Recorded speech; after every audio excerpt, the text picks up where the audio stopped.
हरिद्वार महत्व भाग 2। उससे पूर्व दिशा में त्रिगंग नाम से विख्यात क्षेत्र है, जहाँ सब लोग तृप्त गंगा गंगा का साक्षात दर्शन करते हैं। वहाँ स्नान करके देवताओं, ऋषियों, पितरों और मनुष्यों का श्रद्धा पूर्वक तर्पण करने वाले पुरुष स्वर्गलोक में देवता की भांति आनंदित होते हैं। वहां से दक्षिण दिशा में कनक तीर्थ है, जहां दिन रात उपवास और स्नान करके मनुष्य सब पापों से मुक्त हो जाते हैं। जो वहां वेदों में पारंगत विद्वान ब्राह्मणों को गौदान देता है, वह कभी वैतरणी नदी और यमराज को नहीं देखता है। वहां किए गए जप, होम, तप और दान अक्षय होते हैं।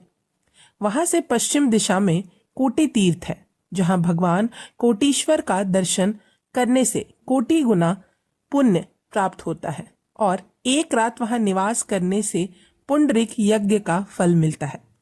इसी प्रकार वहां से उत्तर दिशा में सप्तगंग, सप्त सरोवर नाम से विख्यात उत्तम तीर्थ है। वह संपूर्ण पातकों का नाश करने वाला है। वहां सप्त ऋषियों के पवित्र आश्रम है। उन सब में पृथक पृथक स्नान और देवताओं एवं पितरों का तर्पण करके मनुष्य ऋषि लोक को प्राप्त होता है। राजा भगीरथ जब देव नदी गंगा को ले आए, उस समय उन सप्त ऋषियों की प्रसन्नता के लिए वे 7 धाराओं में विभक्त हो गई। तब से पृथ्वी पर वह सप्तगंग नामक तीर्थ विख्यात हो गया।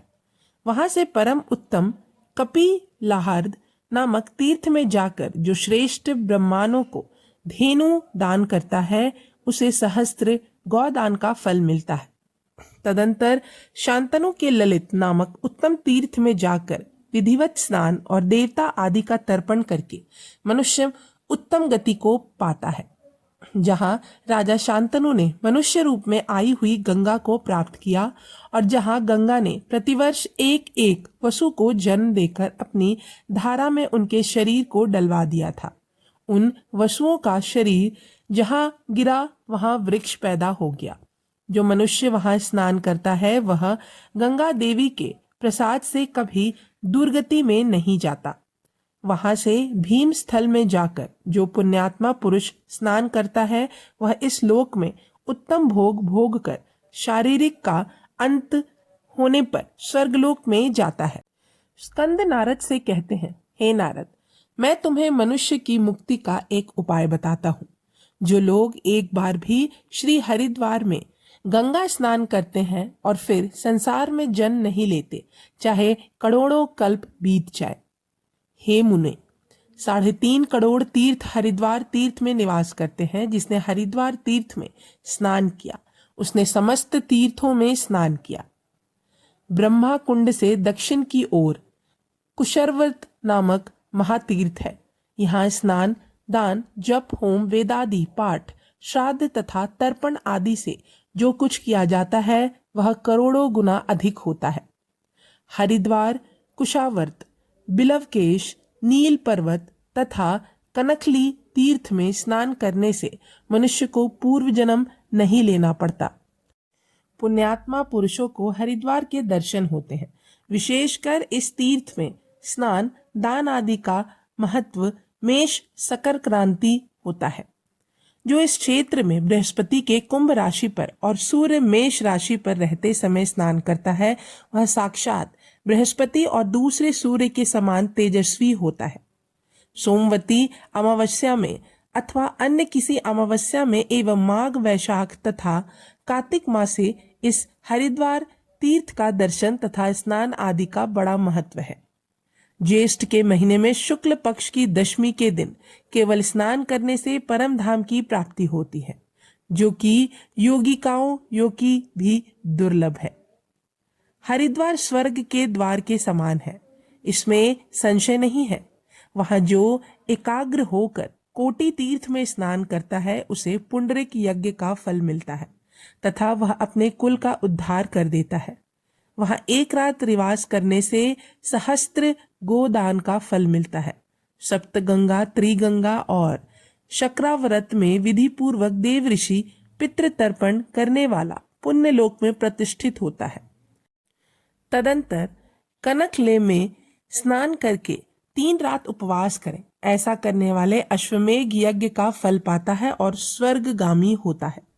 इतना ही नहीं, जो मानव दूर रहकर भी गंगा द्वार का स्मरण करता है वह उसी प्रकार सद्गति पाता है जैसे अंतकाल में श्री हरि को स्मरण करने वाला पुरुष। मनुष्य शुद्ध चित्त होकर हरिद्वार में जिस देवता का पूजन करता है वह देवता परम प्रसन्न होकर उसके मनोरथों को पूर्ण करता है। जहाँ गंगा भूतल पर आई है यही तपस्या का स्थान है, वही जप का स्थल है और वही होम का स्थान है। जो मनुष्य नियम पूर्वक रहकर तीनों समय स्नान कर कर वहां गंगा सहस्त्र नाम का पाठ करता है वह अक्षय संतति पाता है।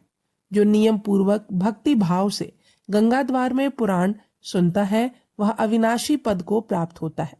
जो श्रेष्ठ मानव हरिद्वार का महत्व सुनता है अथवा भक्ति भाव से उसका पाठ करता है वह भी स्नान का फल पाता है। पतित पावन तीर्थ हरिद्वार की महिमा अपार है। इसके विषय में पुण्य पुराण का एक पुण्यमय उपाख्यान है। एक समय की बात है, कुरुक्षेत्र में नगर से बाहर कलिंग नामक एक पापी चांडाल रहता था। एक बार सूर्य ग्रहण के समय आए हुए एक धनी वैश्या के पीछे वह लग गया और कुरुक्षेत्र में उस वैश्या के लौटने के समय इसी हरिद्वार में आधी रात के वक्त उस पापी ने वैश्या के खेमे में चोरी करने की चेष्टा की और 2 पहरेदारों को मार डाला। इसी समय वैश्या एक सेवक ने दूर से बाण मारा जिससे भागता हुआ वह पापी भी मर गया। तदंतर चांडाल द्वारा मारे हुए वैश्या के दोनों पहरेदार और वह चांडाल तीनों देवताओं के द्वारा लाए हुए विमान पर चढ़कर वैश्या से बोले, देखो इस तीर्थ का महत्व, यह हरिद्वार पापियों का भी कल्याण करने वाला है। ऐसा कहकर वे स्वर्ग को चले गए। दूसरे दिन वैश्या अपने दोनों पहरेदारों को शरीर को दाह संस्कार कराकर उनकी हड्डियां हरिद्वार तीर्थ में डलवा दी। इसके परिणाम स्वरूप वे दोनों भाग्यवान स्वर्ग से लौटकर भगवान विष्णु के परम धाम में चले गए। तदंतर बुद्धिमान वैश्या ने अपने घर जाकर सांसारिक कार्यों को धर्म पूर्वक करते हुए भगवान की भक्ति में मन लगाया और अंत में इसी वैकुंठ धाम की प्राप्ति करने वाले तीर्थ में आकर मृत्यु को प्राप्त हुआ। प्रयाग महत्व। कौ कही सकई प्रयाग प्रभाव, कलशु पुंज कुंजर मृगराव। प्रयाग तीर्थराज कहे जाते हैं। समस्त तीर्थों के ये अधिपति हैं। 7 पुरियां इनकी रानियां कही गई हैं।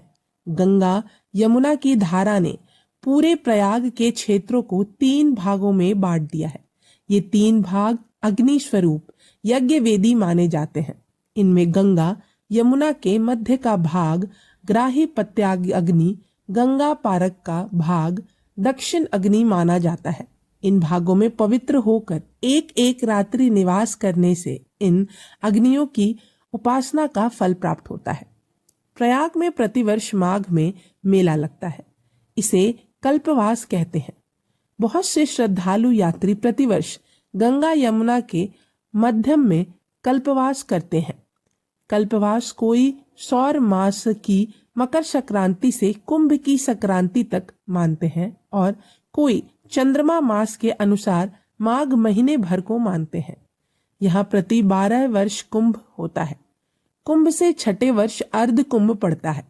इस अवसर पर भी माघ भर प्रयाग में भारी मेला रहता है। इतिहासकारों का कथन है कि पर्व के दिनों में सम्राट हर्षवर्धन प्रयाग में आकर अपना सर्वस्व दान कर दिया करता था। प्रयाग में गंगा यमुना के संगम में स्नान करके प्राणी पापों से मुक्त होकर स्वर्ग का अधिकारी हो जाता है और इस क्षेत्र में देह त्यागने वाले प्राणी की मुक्ति हो जाती है।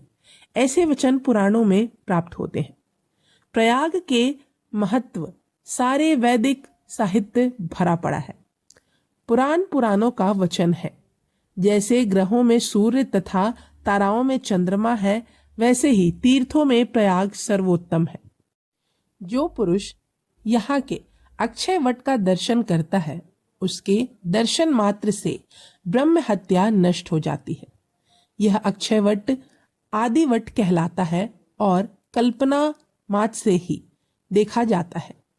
इसके पत्ते पर भगवान विष्णु शयन करते हैं, अतः यह वट अवय समझा जाता है। वहां भगवान माधव नाम से सुखपूर्वक नित्य विराजते हैं, उनका दर्शन करना चाहिए। ऐसा करने से मनुष्य महापापों से मुक्त हो जाता है। गोघाती, चांडाल, शठ, दुष्टचित्त, बालघाती तथा मूर्ख जो भी यहाँ मरता है वह चतुर्भुज होकर अनंत काल तक वैकुंठ में वास करता है। देव ऋषि प्रयाग में जो माघ स्नान करता है, इसके पुण्य फल की कोई गणना नहीं है। मत्स्य पुराणों में आया है कि तीर्थराज प्रयाग की महिमा के विषय में महाराज युधिष्ठिर के द्वारा पूछने पर मार्कंडेय ऋषि ने कहा कि हे राजन, प्रयाग महात्म्य का वर्णन सैकड़ों वर्ष में भी नहीं किया जा सकता, फिर भी मैं संक्षेप में वर्णन कर रहा हूं। प्रयाग में 60,000 धनुर्धर वीर गंगा की रक्षा करते हैं तथा 7 घोड़े से जुते हुए रथ पर चलने वाले सूर्य सदा यमुना की देखभाल करते हैं। इंद्र विशेष रूप से सदा प्रयाग की रक्षा में तत्पर रहते हैं। श्री हरि देवताओं का साथ लेकर पूरे प्रयाग मंडली की रखवाली करते हैं। महेश्वर हाथ में त्रिशूल लेकर सदा वट वृक्ष की रक्षा करते हैं। देवगण इस सर्वपाहारी मंगलमय स्थान की रक्षा में तत्पर रहते हैं। इसीलिए इस लोक में अर्धम से घिरा हुआ मनुष्य प्रयाग क्षेत्र में प्रवेश नहीं कर सकता। नरेश्वर, यदि किसी की स्वल्प अथवा उससे भी थोड़ा पाप होगा तो वह सारा का सारा प्रयाग का स्मरण करने से नष्ट हो जाएगा, क्योंकि ऐसा विधान है कि प्रयाग तीर्थ के दर्शन, नाम संकीर्तन अथवा मृत्यु का स्पर्श करने से मनुष्य पाप से मुक्त हो जाता है। राजेंद्र, प्रयाग क्षेत्र में 5 कुंड है, उन्हीं के मध्य में गंगा बहती है। इसीलिए प्रयाग में प्रवेश करते ही उसी क्षण पाप नष्ट हो जाता है। मनुष्य कितना भी बड़ा पापी क्यों न हो, यदि वह हजारों योजन दूर से भी गंगा का स्मरण करता है तो उसे परम गति की प्राप्ति होती है। गंगा का नाम लेने से मनुष्य पाप से छूट जाता है। दर्शन करने से उसे जीवन में मांगलिक अवसर देखने को मिलते हैं तथा स्नान और जलपान करके तो वह अपनी 7 पीढ़ियों को पावन बना देता है। वहां सूर्य, कन्या, महाभागा, यमुना देवी जो तीनों लोक में विख्यात है, नदी रूप में आई हुई है और साक्षात भगवान शंकर वहां नित्य निवास करते हैं। इसीलिए युधिष्ठिर, यह पुण्यप्रद प्रयाग मनुष्य के लिए दुर्लभ है। राजेंद्र, देव, दानव, गंधर्व, ऋषि, सिद्ध, चारण आदि गंगा जल का स्पर्श कर स्वर्ग लोक में विराजमान होते हैं।